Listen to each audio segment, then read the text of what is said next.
ഓരോരുത്തർക്കായി വയ്യാതാവുകയാണല്ലോ, സമരം തുടരും. ഓരോരുത്തരായിട്ടേ വയ്യാതാവുകയാണ്, എന്നാലും നിങ്ങൾ സമരം തുടരും. സമരം തുടരാൻ തന്നെയാണ് തീരുമാനം. ദിവസങ്ങൾ കുറഞ്ഞു വരാണല്ലോ, 19 അവസാനിക്കുകയാണ് നിങ്ങളുടെ കാലാവധി. അപ്പോൾ ഇനി മുന്നോട്ട് എങ്ങനെയായിരിക്കും? മുന്നോട്ട് സമരം മുന്നോട്ട് കൊണ്ടുപോകാൻ തന്നെയാണ് തീരുമാനം. സർക്കാർ എന്തെങ്കിലും നമുക്ക് വേണ്ടി ചെയ്യണം. ഇതൊരു അവസാന ശ്രമമാണല്ലോ നിങ്ങളുടെ? അതെ, അവസാന ശ്രമം മാത്രമാണ്. ഇനി ഇത്രയും നാൾ പ്രതീക്ഷിച്ചിരുന്നു, പക്ഷേ എന്തായാലും സുജി, അത് തന്നെയാണ്, കണ്ണീരോടെയാണ് ഇവർ നമ്മളോട് സംസാരിക്കുന്നത്. ആദിൽ പാലോട് കൂടി നമുക്കൊപ്പമുണ്ട്. ആദിൽ പാലോട് അനിശ്ചിതകാല നിരാഹാരം പ്രഖ്യാപിച്ചിരിക്കുകയാണ് 3 പേർ. അതോടൊപ്പം തന്നെ മറ്റു ഉദ്യോഗാർത്ഥികൾ ഇന്ന് ശയനപ്രദക്ഷിണ നടത്തുന്നത് കണ്ടു. അവരിൽ പലരും കുഴഞ്ഞു വീഴുന്നത് കണ്ടു. ഉദ്യോഗാർത്ഥികൾക്ക് ഉണ്ടാകുന്ന ശാരീരിക ബുദ്ധിമുട്ടുകൾ അത് ഇനി അങ്ങോട്ട് വരും ദിവസങ്ങളിൽ കൂടി വരാനാണ് ഈ ഒരു വേനൽക്കാലത്ത് സാധ്യത. ഈ സമരം തീർക്കുന്നതിനായ ഒരു ചർച്ചയ്ക്ക് എന്തെങ്കിലും വഴി തെളിയുന്നുണ്ടോ ആദിൽ?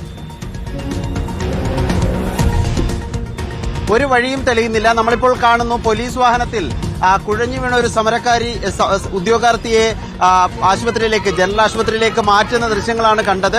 അതിനൊപ്പം പലർക്കും ദേഹാസ്വാസ്ഥ്യമുണ്ട്. ആ ദൃശ്യങ്ങൾ കൂടി കാണാം. ഇപ്പോഴും പക്ഷേ ശയനപ്രദക്ഷിണം തുടരും എന്നത് തന്നെയാണ് നിലപാട്. ആ സമരം ഇപ്പോൾ തുടരുന്നതാണ്. സെക്രട്ടേറിയറ്റിന് മുന്നിൽ നമ്മൾ കാണുന്ന കാര്യം സുജയ, ചർച്ചയ്ക്ക് ഒരു സ്കോപ്പും നിലവിലില്ല എന്നുള്ളതാണ് നമ്മൾ മനസ്സിലാക്കുകയും അന്വേഷിക്കുമ്പോൾ മറുപടിയായി ലഭിക്കുകയും ചെയ്യുന്നത്. കാരണം എടുക്കാവുന്നതിന്റെ പരമാവധി എടുത്തു കഴിഞ്ഞു. ഇനി അടുത്ത ലിസ്റ്റ് വരികയാണ്. സ്വാഭാവികമായും ഈ ലിസ്റ്റിൽ നിന്ന് കൂടുതൽ പേരെ എടുക്കാൻ കഴിയില്ല എന്നുള്ളത് തന്നെയാണ് സർക്കാരിന്റെ നിലപാട്. പക്ഷേ ഉദ്യോഗാർത്ഥികളെ സംബന്ധിച്ചിടത്തോളം ഒരു 100-200 ആളുകളെ എടുത്താൽ ഇപ്പോൾ ഈ ലിസ്റ്റിൽ നിന്ന് 30% ആളുകളെ പോലും എടുത്തിട്ടില്ല എന്നുള്ളതാണ് സമരക്കാർ പറയുന്നത്. അത് യാഥാർത്ഥ്യവുമാണ്. 60% പേരെയെങ്കിലും എടുക്കണം എന്നുള്ളതാണ്. അങ്ങനെ ഒരു നീതി കാണിക്കണം സർക്കാർ എന്ന ആവശ്യമാണ് സമരക്കാർ മുന്നിൽ വെച്ചിരിക്കുന്നത്. ശയനപ്രദക്ഷിണ സമരം ഇപ്പോൾ തുടരുന്ന ദൃശ്യങ്ങളാണ് കാണുന്നത്. ഇതിനിടെയാണ് സമരക്കാർക്ക് ചിലർക്ക് ദേഹാസ്വാസ്ഥ്യമുണ്ടാവുകയും ഉടൻ തന്നെ പോലീസ് എത്തി പോലീസ് വാഹനത്തിൽ മാറ്റുകയും ചെയ്തത്. ആ രൂപത്തിലുള്ള സമരം ഇവിടെ കുറച്ചാളുകൾ ഓരോ ആളുകളായി സമരം ചെയ്യുന്നതാണ് കാണുന്നത്. വലിയ ബുദ്ധിമുട്ടിലാണ്. ശരിക്കും പറഞ്ഞാൽ ശയനപ്രദക്ഷിണത്തിനിടെ 2 പേര് കുഴഞ്ഞു വീഴുന്നു, അവരെ ആശുപത്രിയിലേക്ക് മാറ്റുന്നു. അപ്പോഴും നിങ്ങൾ സമരം ചെയ്യുന്നു. എന്തെങ്കിലും ഒരു തരത്തിലുള്ള പ്രതീക്ഷ ഇപ്പോഴും നിൽക്കുന്നുണ്ടോ? അറിയില്ല, എന്താ ചെയ്യണമെന്നും അറിയത്തില്ല. ഇതൊന്നും നിവർത്തിയുള്ള വീട്ടിൽ നിന്നുള്ള ആൾക്കാരൊന്നും ഇല്ല. നിവർത്തിയുള്ള വീട്ടിൽ നിന്നുള്ള നമ്മൾ മിഡിൽ ക്ലാസ് ആണ്. എന്റെ അച്ഛൻ വർഷാപണിക്കാരനാണ്. നമുക്ക് അവരെ നോക്കണമെന്നുള്ള ഒരു ചിന്ത കാരണം കൊണ്ടാണ് നമ്മൾ ഉറക്കമില്ലാതെ പഠിച്ചത്. അല്ലാതെ വെറുതെ നിങ്ങളൊന്ന് തിരക്കി നോക്ക്.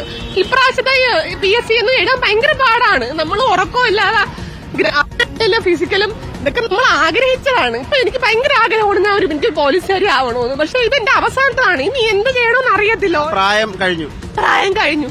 ഓരോരുത്തർക്ക് സത്യം നിവർത്തിയില്ലാത്തവരാണ് വന്ന് നിൽക്കുന്നത്. അവർ മാത്രമേ പഠിച്ചെടുത്തോളൂ ഈ ടെസ്റ്റ്. അല്ലാതെ നിവർത്തിയുള്ള ആരും നമുക്ക് തന്നെ ആലോചിക്കാം. എല്ലാം ശരിക്കും പറഞ്ഞാൽ ഈ കായികക്ഷമതാ പരീക്ഷയൊക്കെ പാസ്സായവരല്ലേ? പിന്നല്ലാതെ അതിനുവേണ്ടി ഞാൻ 6 മാസം അതിന്റെ ബേക്കിൽ നടന്ന് വന്നിട്ട് നമുക്ക് ബെഡിൽ നിന്ന് എണീക്കാൻ പോലും പറ്റൂല. അത്ര കഷ്ടപ്പാടിലാണ് നമ്മൾ ഓരോ ദിവസം ഗ്രൗണ്ടിൽ പോയിട്ട് വരണത്. എന്നിട്ടും എനിക്കൊക്കെ 400-നകത്തുള്ള റാങ്കാണ്. എന്നിട്ട് ആലോചിച്ച് നോക്കിയാണ്. പണ്ട് പറയും 500. എത്രാമത്തെ റാങ്കാണ് കറക്റ്റ്? എനിക്ക് 411-ാമത്തെ റാങ്കാണ് എന്റേത്. പേരെന്താണ്? രേഷ്മയാണ്.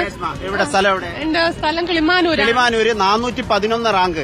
അതായത് 1000-ഓളം ലിസ്റ്റിൽ 1000-ഓളം പേരുള്ള ലിസ്റ്റിലെ 411-ാം റാങ്കാണ്. 40% വന്നിട്ടില്ല. പറയും 500-നകത്ത് വന്നാ ജോലി കിട്ടുമെന്ന്. പ്രധാനപ്പെട്ട കാര്യം 967 പേരാണ് വനിതാ CPO റാങ്ക് ലിസ്റ്റിലുള്ളത്. അതിൽ 574 ഒഴിവുകൾ നിലവിലുണ്ടെന്നാണ് വിവരാവകാശ നിയമപ്രകാരം ഇവർക്ക് കിട്ടിയിരിക്കുന്ന മറുപടി. അങ്ങനെയാണെങ്കിൽ ഈ 411-ാം റാങ്കുകാരി ജോലി കിട്ടേണ്ടതല്ലേ? ഉറപ്പായും അങ്ങനെ തന്നെയാണ്. ഈ 411 പറയുമ്പോഴേ ഈ ശരിക്കും 500-ലേറെ പേർക്ക് ജോലി കൊടുത്തു എന്നാണല്ലോ സർക്കാർ പലയിടത്തും പറയുന്നത്, വിവരാവകാശം വഴി പറയുന്നത്. ഇല്ല, കൊടുത്തിട്ടൊന്നുമില്ല. 268 പേരെ ഇതുവരെയ്ക്കും എടുത്തിട്ടുള്ളൂ. കഴിഞ്ഞ കൊല്ലമൊക്കെ 813, അതിന്റെ കൊല്ലം 700 സംതിങ്, അതിന്റെ 3-ാം കൊല്ലം 1000-ൽ എത്ര പേരെ നിയമനം നടന്നതാണ്. എന്നിട്ട് എന്തിനാണ് ഇത് നമ്മളോട് കാണിക്കണമെന്ന് എനിക്കറിയില്ല. പിന്നെ ഈ ലിസ്റ്റ് ചുരുക്കി 60 കട്ട് ഓഫ് ആയിരുന്നു. അതിലൊക്കെ കടക്കാൻ ഞാൻ പോയ ഗ്രൗണ്ടില് 50-ന് മുകളിൽ വരും എന്ന് പ്രതീക്ഷിച്ച് എത്ര പെൺപിള്ളേരും ആൺപിള്ളേരുമാണ് വന്നിട്ട് ഫിസിക്കൽ ചെയ്തിട്ട് വർഷങ്ങളോളം ഇതിനുവേണ്ടി അതെ, വർഷങ്ങളോളം കഷ്ടപ്പെട്ടാൽ മാത്രമേ നമുക്ക് ഇപ്പൊ ഒരു ലിസ്റ്റിൽ വരാൻ പറ്റത്തുള്ളൂ. അല്ലാതെ ചുമ്മാ ഇരുന്നാന്ന് നമുക്ക് പറ്റത്തില്ല. തിരക്കി നോക്കിയാൽ മതി. കഷ്ടപ്പാടുണ്ടെങ്കിൽ മാത്രമേ.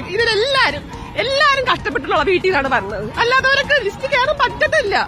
കഷ്ടപ്പാടില്ലെങ്കിൽ നമുക്ക് പഠിക്കാനും പറ്റത്തില്ല. അപ്പൊ ഈ 500-ലേറെ പേരെ എടുത്തു എന്നുള്ളത് യാഥാർത്ഥ്യമല്ല. അതാരാ പറയുന്നത്? അതൊരിക്കലും പറഞ്ഞിട്ടില്ല. 268 നിൽക്കണം. ആദിൽ പാലോടിനോട് ഞാൻ ചോദിച്ചത് 574 ഒഴിവുകൾ നിലവിലുണ്ട് എന്നത് ഇവർക്ക് കിട്ടിയിരിക്കുന്ന വിവരാവകാശ നിയമപ്രകാരമുള്ള മറുപടിയാണ് ഉദ്യോഗാർത്ഥികൾക്ക്.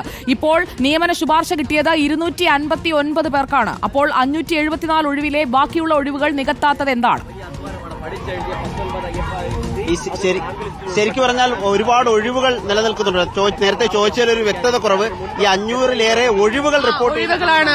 വിവരാവകാശത്തിൽ നമ്മൾ വച്ചപ്പോ 500 സംതിങ് ഒഴിവുണ്ട്. സ്റ്റേഷനിലായാലും ഫില്ലിംഗ് ഒന്നുമല്ല. ഒരു സ്റ്റേഷനിൽ 6 പേരെങ്കിലും വേണം.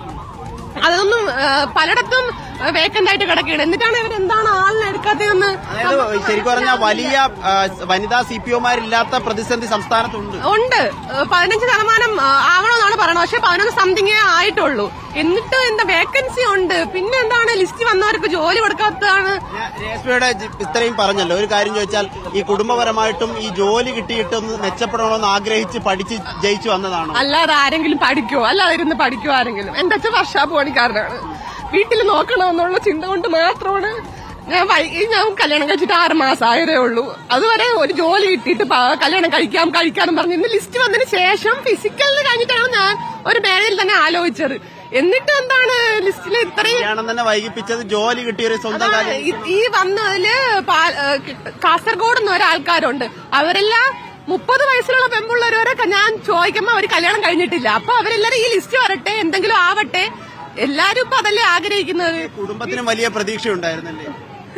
എല്ലാവർക്കും നല്ല പ്രതീക്ഷയായിരുന്നു. ജോലി കിട്ടും. പക്ഷെ സർക്കാരിനോട് അടിയന്തര ശ്രദ്ധ വേണം. ഇനിയെങ്കിലും നിങ്ങളെ കാണണം. അതെ, കാണണം. എല്ലാരും വലിയ കുടുംബത്തിൽ നിന്ന് വരുന്നവരൊന്നും അല്ല. എല്ലാരും താഴേക്കുള്ളവർ മാത്രമേ പഠിച്ച് ലിസ്റ്റിൽ വരത്തുള്ളൂ. അല്ലാത്തവർ വരില്ല.